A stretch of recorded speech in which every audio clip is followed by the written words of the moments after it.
होमज्ञानतिमिरान्धस्य ज्ञानाञ्जनशलाकया चक्षुरुन्मिलितं येन तस्मै श्रीगुरुवे नमः।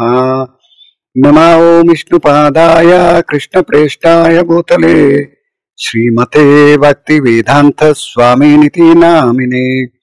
नमस्ते सरस्वती देवे गौरवाणी प्रचारिणे निर्विशेष शून्यवादी पाश्चात्य देशतारिणे।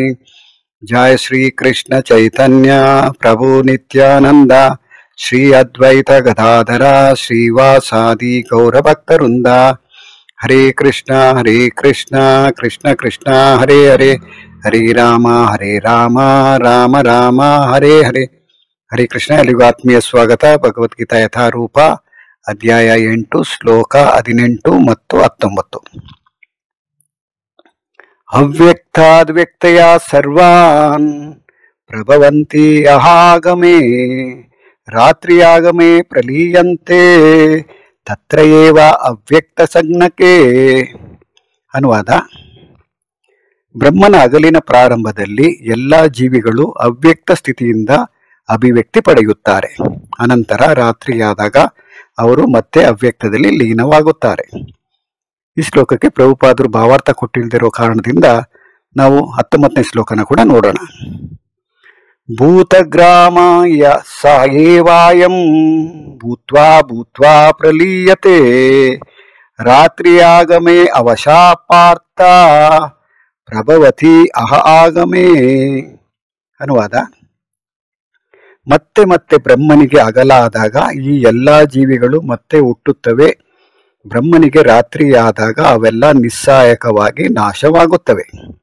ಭಾವಾರ್ಥ: ಈ ಐಹಿಕ ಜಗತ್ತಿನೊಳಗೆ ಉಳಿಯಲು ಪ್ರಯತ್ನಿಸುವ ಹೆಚ್ಚು ಬುದ್ಧಿ ಇಲ್ಲದವರು ಮೇಲಿನ ಲೋಕಗಳಿಗೆ ಏರಬಹುದು, ಆದರೆ ಮತ್ತೆ ಈ ಭೂಲೋಕಕ್ಕೆ ಬರಲೇಬೇಕು.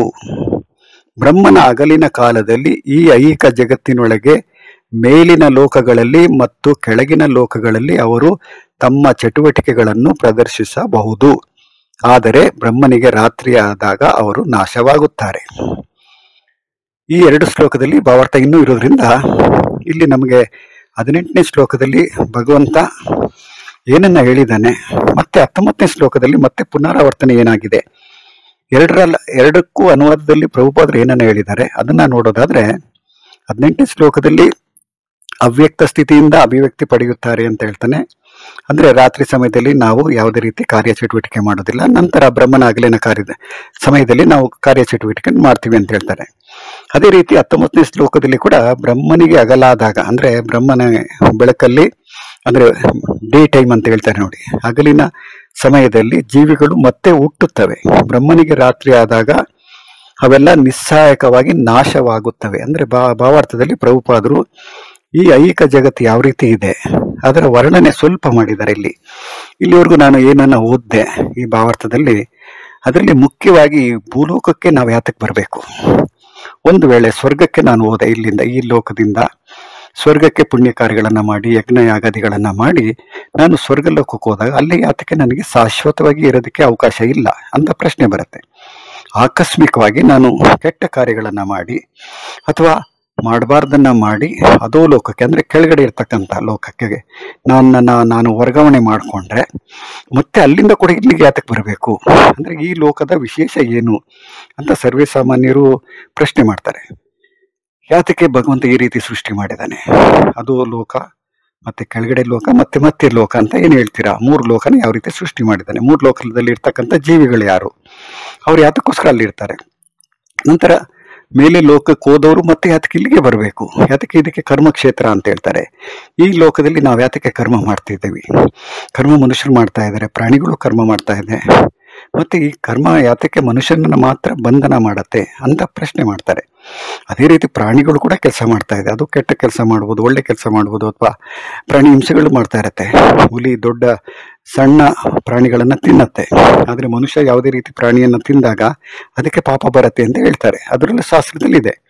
ಅದೇ ರೀತಿ ಊರ್ಧ್ವ ಲೋಕಕ್ಕೆ, ಅಂದ್ರೆ ದೇವತೆಗಳಿರ್ತಕ್ಕಂಥ ಲೋಕಕ್ಕೆ ಹೋದಾಗ ಅಲ್ಲಿ ಸಾಕಷ್ಟು ಶ್ರೀಮಂತಿಕೆಯಿಂದ ಜೀವನ ನಡೆಸಬಹುದು, ಆದರೆ ಪುಣ್ಯ ಕ್ಷೀಯ ಆಯಿತು ಅಂದ್ರೆ ನಾವು ಪಡ್ಕೊಂಡಂತ ಪುಣ್ಯ ಯಾವಾಗ ನಮ್ಮ ಲೆಕ್ಕದಲ್ಲಿ ಖಾಲಿ ಆಗತ್ತೆ, ಆಗ ಮತ್ತೆ ನಾವು ಇಲ್ಲಿಗೆ ಬರಬೇಕು. ಇದರ ಅರ್ಥ ಆಗೋದಿಲ್ಲ. ಯಾಕಂದ್ರೆ 16ನೇ ಶ್ಲೋಕದಲ್ಲಿ ಭಗವಂತ ಏನು ಹೇಳ್ತಾನೆ, ಆ ಬ್ರಹ್ಮ ಭುವನ ಲೋಕ ಅಂತ ಏನು ಹೇಳ್ತಾ ಇದ್ದಾನೆ, ಬ್ರಹ್ಮಲೋಕದವರೆಗೂ ಹೋದ್ರು ಕೂಡ ಮತ್ತೆ ಇಲ್ಲಿಗೆ ಬರಬೇಕು ಅಂತ ಹೇಳ್ತಾ ಇದ್ದಾನೆ. ಆದ್ರೆ ನಾವು ಎಲ್ಲಿಗೆ ಹೋದ್ರೆ ನಾವು ವಾಪಸ್ ಬರೋದಿಲ್ಲ. ಅಥವಾ ಸ್ವರ್ಗಲೋಕದಲ್ಲಿ ಏನಿದೆ ಅಥವಾ ಕೆಳಗಡೆ ಇರ್ತಕ್ಕಂಥ ಲೋಕ ನಾವು ನೋಡಿಲ್ಲ, ನಮಗೆ ಗೊತ್ತಿಲ್ಲ, ನೋಡಿದ್ರು ಮರ್ತೋಗಿರ್ತೀವಿ. ಅಥವಾ ಬೇರೆ ಬೇರೆ ಶರೀರದಲ್ಲಿ ನಾವು ಬೇರೆ ಬೇರೆ ಲೋಕದಲ್ಲಿ ನಾವು ಪ್ರಯಾಣ ನಡೀತಾನೆ ಇದೆ. ಸಾಕಷ್ಟು ಕೋಟ್ಯಾಂತರ ವರ್ಷಗಳ ಕಾಲ ನಾವು ಈ ಐಹಿಕ ಪ್ರಪಂಚದಲ್ಲಿ ತಿರುಗಾಡ್ತಾ ಇದ್ದೀವಿ. ಆದರೆ ಇದಕ್ಕೆ ಮುಕ್ತಾಯ ಏನು ಅಂದರೆ, ಯಾವ ಲೋಕಕ್ಕೆ ಹೋದರೆ ನಾವು ವಾಪಸ್ ಬರೋದಿಲ್ಲ. ಅದು ಕೂಡ ಭಗವದ್ಗೀತೆಯಲ್ಲಿ ಭಗವಂತ ಹೇಳ್ತಾನೆ, ನನ್ನ ಲೋಕಕ್ಕೆ ಬಂದರೆ ನೀವ್ಯಾರು ಮತ್ತೆ ವಾಪಸ್ ಬರೋ ಅವಶ್ಯಕತೆ ಇಲ್ಲ ಅಂತ ಹೇಳ್ತಾ ಇದ್ದಾನೆ. ಆದರೆ ಈ ಐಹಿಕ ಲೋಕದಲ್ಲಿ ಯಾತಕ್ಕೆ ಈ ರೀತಿ ಇದೆಲ್ಲ ವಿಶಿಷ್ಟತೆಗಳನ್ನು ಯಾವ ರೀತಿ ಭಗವಂತ ಸೃಷ್ಟಿ ಮಾಡಿದ್ದಾನೆ, ಅದರ ಪ್ರಯೋಜನ ಏನು, ಅದರಿಂದ ನಮಗಾಗ್ತಕ್ಕಂಥ ಅನಾನುಕೂಲಗಳೇನು ಅನ್ನೋದನ್ನ ನೋಡೋದಾದ್ರೆ, ಭಾವಾರ್ಥದಲ್ಲಿ ಪ್ರಭುಪಾದರು ಮುಂದಿನ ಸಾಲಿನಲ್ಲಿ ಈ ರೀತಿ ಹೇಳ್ತಾ ಹೋಗ್ತಾರೆ. ಹಗಲಿನಲ್ಲಿ ಐಹಿಕ ಚಟುವಟಿಕೆಗಳನ್ನು ನಡೆಸಲು ಅವರಿಗೆ ಹಲವಾರು ಶರೀರಗಳು ಲಭಿಸುತ್ತವೆ. ಅಂದ್ರೆ ನಾವು ಪ್ರತಿದಿನ ಏನು ಕೆಲಸ ಮಾಡ್ತಾ ಇರ್ತೀವಿ, ನಂತರ ರಾತ್ರಿ ಆದಾಗ ನಾವು ರೆಸ್ಟ್ ತಗೊಳ್ತೀವಿ, ಅಂದ್ರೆ ನಿದ್ರೆ ಮಾಡ್ತೀವಿ. ಯಾಕಂದ್ರೆ ದೇಹಕ್ಕೆ ಆಯಾಸ ಆಗಿರುತ್ತೆ, ದೇಹಕ್ಕೆ ವಿಶ್ರಾಂತಿ ಕೊಡೋದು ಅವಶ್ಯಕತೆ ಇರುತ್ತೆ. ಅದೇ ರೀತಿ ಈ ಭೂಲೋಕದಲ್ಲಿ ಅಂದ್ರೆ ಈ ಐಹಿಕ ಲೋಕದಲ್ಲಿ ಬ್ರಹ್ಮನ ಹಗಲಿನ ಸಮಯದಲ್ಲಿ ನಾವು ಕೆಲಸ ಮಾಡ್ತಾ ಇರ್ತೀವಿ. ಅಂದ್ರೆ ಬ್ರಹ್ಮನ ಒಂದು ಹಗಲು 432 ಕೋಟಿ ವರ್ಷಗಳ ಕಾಲ ಬ್ರಹ್ಮನಿಗೆ ಒಂದು ಹಗಲಾಗತ್ತೆ. ಅಂದ್ರೆ ನಮ್ಗೆ ಇರೋ 12 ಗಂಟೆ ಬ್ರಹ್ಮನಿಗೆ 432 ಕೋಟಿ ವರ್ಷಗಳು. ಆ 432 ಕೋಟಿ ವರ್ಷಗಳಲ್ಲಿ ನಮ್ಮ ದೀರ್ಘ ಪ್ರಯಾಣ ಅಂದ್ರೆ ಸಾಕಷ್ಟು ಜನ್ಮಗಳನ್ನು ನಾವು ತಗೊಂಡು ಸಾಕಷ್ಟು ವಿಚಿತ್ರವಾದಂಥ ವೇಷಾಭೂಷಣ ಎಲ್ಲ ಮಾಡ್ಬೋದು. ಅಂದರೆ ಒಬ್ಬ ನಾಟಕಕಾರ ಯಾವ ರೀತಿ ವೇಷನ ಬದಲಾಯಿಸ್ತಾನೆ, ಅದೇ ರೀತಿ ನಾವು 84 ಲಕ್ಷ ಜೀವರಾಶಿಗಳಲ್ಲಿ ಸುಮಾರು ಬ್ರಹ್ಮನ ಹಗಲಿನ ಸಮಯದಲ್ಲಿ 432 ಕೋಟಿ ವರ್ಷ ನಾವು ಇರ್ತೀವಿ. ಅಂದರೆ ಸಾಕಷ್ಟು ದೇಹಗಳನ್ನು ನಾವು ಬದಲಾವಣೆ ಮಾಡ್ತೀವಿ. ನಂತರ ಬ್ರಹ್ಮನ ರಾತ್ರಿಯ ಸಮಯದಲ್ಲಿ ನಾವು ಅವ್ಯಕ್ತ ಸ್ಥಿತಿಗೆ ಹೊಟ್ಟೋಗ್ತೀವಿ. ಮತ್ತೆ ಅಂದರೆ ನಿದ್ರಾವಶ್ಯಕ್ಕೆ ಹೋದಾಗ ಏನಾಗುತ್ತೆ ಅಂದರೆ, ನಾವು ಯಾವ ಶರೀರದಲ್ಲಿ ಇರ್ತೀವಿ, ಏನು ಮಾಡ್ತಾ ಇರ್ತೀವಿ, ಮತ್ತೆ ನಿದ್ರೆ ಮಾಡ್ತೀವಿ. ನಂತರ 432 ಕೋಟಿ ವರ್ಷಗಳ ಕಾಲ ಆದ ನಂತರ ಮತ್ತೆ ಬ್ರಹ್ಮನ ಹಗಲಿನ ಸಮಯದಲ್ಲಿ ನಾವು ಮತ್ತೆ ಕಾರ್ಯಚಟುವಟಿಕೆಯನ್ನು ಮಾಡ್ತೀವಿ. ಇದನ್ನ ಸ್ವಲ್ಪ ಅರ್ಥ ಮಾಡ್ಕೊಳ್ಳೋದಕ್ಕೆ ಸ್ವಲ್ಪ ಕಷ್ಟನೂ ಆಗತ್ತೆ. ನಂತರ ಪ್ರಭುಪಾದರು ಏನು ಹೇಳ್ತಾರೆ ಅಂದರೆ, ರಾತ್ರಿಯಲ್ಲಿ ಅವರಿಗೆ ದೇಹಗಳಿರುವುದಿಲ್ಲ, ಅವರು ವಿಷ್ಣುವಿನ ದೇಹದಲ್ಲಿ ಅಡಕವಾಗಿ ಉಳಿದಿರುತ್ತಾರೆ. ಅಂದರೆ ರಾತ್ರಿ ಸಮಯದಲ್ಲಿ ನಾವು ಈ ಭೂಲೋಕದಲ್ಲಿ ನಾನು ಮನುಷ್ಯ ಆಗಿದ್ದು ಬೆಳಗ್ಗೆಯಿಂದ ಸಂಜೆವರೆಗೂ ಕೆಲಸ ಮಾಡಿದಾಗ ನಾನು ನಮ್ಮ ಮನೆಯಲ್ಲಿ ಮಲ್ಕೊಂಡಿರ್ತೀವಿ. ನಂತರ ಬೆಳಿಗ್ಗೆ ಆಗಿದ ತಕ್ಷಣ ಅವ್ರ ಕೆಲಸಗಳನ್ನು ಶುರು ಮಾಡ್ತಾರೆ. ಅದೇ ರೀತಿ ಬ್ರಹ್ಮನ ಅಷ್ಟೊಂದು ದೀರ್ಘ ಆಯುಷ್ಯನಲ್ಲಿ ನಾವು ವಿಷ್ಣುವಿನ ದೇಹದಲ್ಲಿ ಅಡಕವಾಗಿರ್ತೀವಿ. ಅಂದರೆ ವಿಷ್ಣುವಿನ ದೇಹನ ಪ್ರವೇಶ ಮಾಡ್ತೀವಿ. ನಂತರ ಬ್ರಹ್ಮನ ಹಗಲಿನ ಸಮಯದಲ್ಲಿ ಮತ್ತೆ ಹೊರಗಡೆ ಬರ್ತೀವಿ. ಅದನ್ನ ಪ್ರಭುಪಾದರಲ್ಲಿ ಮತ್ತೆ ಬ್ರಹ್ಮನ ಹಗಲು ಬಂದಾಗ ಅವರು ಪ್ರಕಟವಾಗುತ್ತಾರೆ. ಅದಕ್ಕೆ ಭಗವಂತ ಹೇಳಿರ್ತಕ್ಕಂಥ ಶ್ಲೋಕನ ಇಲ್ಲಿ ಕೋಟ್ ಮಾಡ್ತಾ ಇದ್ದಾರೆ ಪ್ರಭುಪಾದರು. ಭೂತ್ವಾ ಪ್ರಲೀಯತೆ, ಹಗಲಿನಲ್ಲಿ ಅವರು ಕಾಣಿಸಿಕೊಂಡು ರಾತ್ರಿ ಮತ್ತೆ ನಾಶವಾಗುತ್ತಾರೆ. ಕಡೆಗೆ ಬ್ರಹ್ಮನ ಆಯುಸ್ಸು ಮುಗಿದಾಗ ಅವರೆಲ್ಲ ನಾಶವಾಗುತ್ತಾರೆ ಮತ್ತು ಕೋಟ್ಯಾಂತರ ವರ್ಷಗಳ ಕಾಲ ಕಾಣಿಸಿಕೊಳ್ಳದೆ ಇರುತ್ತಾರೆ. ಇದು ನಮಗೆ ಅರ್ಥ ಮಾಡ್ಕೊಳ್ಳೋದಕ್ಕೆ ಸ್ವಲ್ಪ ಕಷ್ಟ ಆಗುತ್ತೆ. ಕೋಟ್ಯಾಂತರ ವರ್ಷಗಳ ಕಾಲ ನಾವು ಕಾಣಿಸ್ಕೊಳ್ಳೋದಿಲ್ಲ ಅಂದರೆ ಆಗ ನಾವು ವಿಷ್ಣುವಿನ ದೇಹದಲ್ಲಿ ಇರ್ತೀವಿ. ಮತ್ತೆ ಯಾವಾಗ ನಾವು ವಾಪಸ್ ಬರ್ತೀವಿ, ಮತ್ತೆ ಬ್ರಹ್ಮನನ್ನ ಭಗವಂತ ಸೃಷ್ಟಿ ಮಾಡಿದ್ಮೇಲೆ ನಂತರ ನಾವು ಯಾವ ವೇಷದಲ್ಲಿ ಇರ್ತೀವೋ ಅದೇ ವೇಷದಲ್ಲಿ, ಅಂದರೆ ಯಾವ ದೇಹದಲ್ಲಿ ಇರ್ತೀವೋ ಅದೇ ರೀತಿ ಅದೇ ಕಾರ್ಯಚಟುವಟಿಕೆಗಳನ್ನು ಮತ್ತೆ ನಾವು ಮಾಡೋದಕ್ಕೆ ಶುರು ಮಾಡ್ತೀವಿ. ಅದನ್ನೇನು ಹೇಳ್ತಾ ಇದ್ದಾರೆ ಅಂದರೆ, ಇಲ್ಲಿ ಭಾವಾರ್ಥದಲ್ಲಿ ಇನ್ನೊಂದು ಯುಗದಲ್ಲಿ ಬ್ರಹ್ಮನು ಮತ್ತೆ ಹುಟ್ಟಿದಾಗ ಅವರು ಮತ್ತೆ ಪ್ರಕಟವಾಗುತ್ತಾರೆ. ಅಂದರೆ ಬ್ರಹ್ಮನನ್ನ ಮತ್ತೆ ಭಗವಂತ ಸೃಷ್ಟಿ ಮಾಡ್ತಾನೆ. ಈ ಐಹಿಕ ಲೋಕದ ಕಾರ್ಯನಿರ್ವಹಣೆ ಮಾಡೋದಕ್ಕೆ ಬ್ರಹ್ಮನಿಗೆ ಇಂಜಿನಿಯರ್ ಅಂತ ಹೇಳ್ತಾರೆ.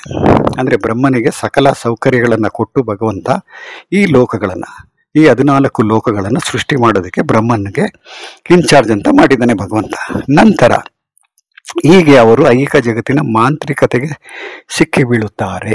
ಅಂದರೆ ನಾವು ಜೀವಿಗಳು, ಅಂದರೆ ಯಾರ್ಯಾರು ಈ ಲೋಕದಲ್ಲಿದ್ದಾರೆ ಅಥವಾ ಊರ್ಧ ಲೋಕದಲ್ಲಿರ್ಬೋದು ಅಥವಾ ಅಧೋ ಲೋಕದಲ್ಲಿರ್ಬೋದು, ಯಾವ್ಯಾವ ಲೋಕದಲ್ಲಿ ಯಾವ್ಯಾವ ದೇಹದಲ್ಲಿ ಯಾವ್ಯಾವ ರೀತಿಯಲ್ಲಿ ನಾವು ಕಾರ್ಯಚಟುವಟಿಕೆಗಳನ್ನು ಮಾಡ್ತಾ ಇರ್ತೀವೋ ಅವರೆಲ್ಲರೂ ಏನು ಮಾಡ್ತಾ ಇದ್ದೀವಿ ಅಂದರೆ, ಈ ಹಗಲು ರಾತ್ರಿ ಅಂದರೆ ಭೂತ್ವ ಪ್ರಲೀಯತೆ ಅಂತ ಏನು ಹೇಳಿದ್ದಾನೆ ಭಗವಂತ, ಅದೇ ರೀತಿ ಈ ಮಾಂತ್ರಿಕತೆ ಅಂತ ಹೇಳ್ತಾರೆ. ಯಾಕಂದರೆ ಈ ಲೋಕದಲ್ಲಿ ನಮಗೆ ಯಾವ ರೀತಿ ಅಭಿರುಚಿ ಬರುತ್ತೆ, ಆಸಕ್ತಿ ಬರುತ್ತೆ, ಆಕರ್ಷಣೆ ಯಾವ ರೀತಿ ಇರುತ್ತೆ ಅಂದರೆ, ಅದು ಮಾಯಾಶಕ್ತಿಯ ಪ್ರಭಾವ ನಮ್ಮ ಮೇಲೆ ಯಾವ ರೀತಿ ಬೀಳತ್ತೆ ಅಂದರೆ, ಈ ಲೋಕನ ಬಿಟ್ಟು ಹೋಗೋದಕ್ಕೆ ನಮ್ಗೆ ಇಷ್ಟನೇ ಆಗೋದಿಲ್ಲ.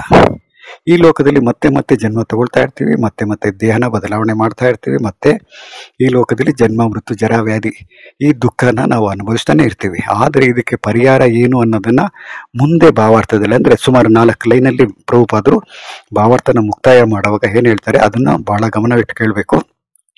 ಆದರೆ ಕೃಷ್ಣ ಪ್ರಜ್ಞೆಯನ್ನು ಸ್ವೀಕರಿಸುವ ಬುದ್ಧಿವಂತರು ಹರೇ ಕೃಷ್ಣ ಕೃಷ್ಣ ಕೃಷ್ಣ ಹರೇ ಹರೇ, ಹರೇ ರಾಮ ರಾಮ ರಾಮ ಹರೇ ಹರೇ ಎಂದು ಸಂಕೀರ್ತನೆ ಮಾಡುತ್ತಾ ಮಾನವ ಜೀವನವನ್ನು ಪ್ರಭುವಿನ ಭಕ್ತಿ ಸೇವೆಯಲ್ಲಿ ಸಂಪೂರ್ಣವಾಗಿ ಬಳಸುತ್ತಾರೆ.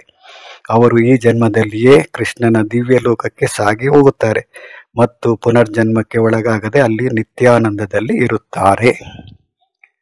ನಾವು ಮಾಡಬೇಕಾಗಿರ್ತಕ್ಕಂಥ ಕೆಲಸ ಇಷ್ಟೇ. ಈ ಐಹಿಕ ಲೋಕಕ್ಕೆ ಮತ್ತೆ ಬರಬಾರ್ದು ಅನ್ನೋದಾದರೆ ಭಗವಂತನನ್ನ ನಾಮ ಸಂಕೀರ್ತನೆ ಮಾಡ್ತಾ ಕೃಷ್ಣ ಪ್ರಜ್ಞೆಯಲ್ಲಿ ಪ್ರಭುವಿನ ಭಕ್ತಿ ಸೇವೆಯಲ್ಲಿ ನಮ್ಮನ್ನು ನಾವು ತೊಡಸ್ಕೊಂಡಾಗ ಈ ಜನ್ಮದಲ್ಲಿ, ಅದರಲ್ಲೂ ಈ ದೇಹದಲ್ಲಿ ನಾವು ಏನನ್ನ ಮಾಡ್ತಾ ಇದ್ವಿ ಅದು ಭಗವಂತನನ್ನ ಸೇವೆ ಮಾಡೋದಕ್ಕೆ ನಾವು ಪ್ರಯತ್ನ ಮಾಡ್ತಾ ಇದ್ವಿ. ಅದರಲ್ಲೂ ಭಕ್ತಿಪೂರ್ವಕವಾಗಿ ನಾವು ಪ್ರಭುವಿನ ಸೇವೆ ಮಾಡೋದಕ್ಕೆ ಶುರು ಮಾಡಿದ್ರೆ ಕೃಷ್ಣನ ದಿವ್ಯ ಲೋಕಕ್ಕೆ, ಅದಕ್ಕೆ ದಿವ್ಯ ಅಂತ ಹೇಳ್ತಾರೆ, ಆಧ್ಯಾತ್ಮಿಕ ಲೋಕಕ್ಕೆ ದಿವ್ಯ ಲೋಕ ಅಂತ ಹೇಳ್ತಾರೆ, ಇದಕ್ಕೆ ಐಹಿಕ ಲೋಕಕ್ಕೆ ಮಾಯಾ ಲೋಕ ಅಂತ ಹೇಳ್ತಾರೆ. ದಿವ್ಯ ಲೋಕಕ್ಕೆ ನಾನು ಹೋದರೆ ಮತ್ತೆ ಈ ಐಹಿಕ ಲೋಕಕ್ಕೆ ನಾನು ಬರೋ ಅವಶ್ಯಕತೆ ಇರೋದಿಲ್ಲ. ಯಾಕಂದರೆ ಭಗವಂತನ ಧಾಮ ಶಾಶ್ವತವಾದದ್ದು, ಅಲ್ಲಿ ನನಗೆ ಶಾಶ್ವತವಾದಂಥ ಆಧ್ಯಾತ್ಮಿಕ ಶರೀರ ನನಗೆ ಸಿಗುತ್ತೆ. ಅಲ್ಲಿ ನಾನು ಶಾಶ್ವತವಾಗಿ ಪ್ರಭುವಿನ ಸೇವೆ ಮಾಡ್ತಾ ಅಲ್ಲಿ ನಿತ್ಯಾನಂದದಲ್ಲಿ ಇರ್ಬೋದು. ಇದು ಈ 2 ಶ್ಲೋಕಗಳ ಅನುವಾದ ಮತ್ತು ಭಾವಾರ್ಥಕ್ಕೆ ಪ್ರಭುಪಾದರು ಕೊಟ್ಟಿರ್ತಕ್ಕಂಥ ತಾತ್ಪರ್ಯ. ಹರೇ ಕೃಷ್ಣ.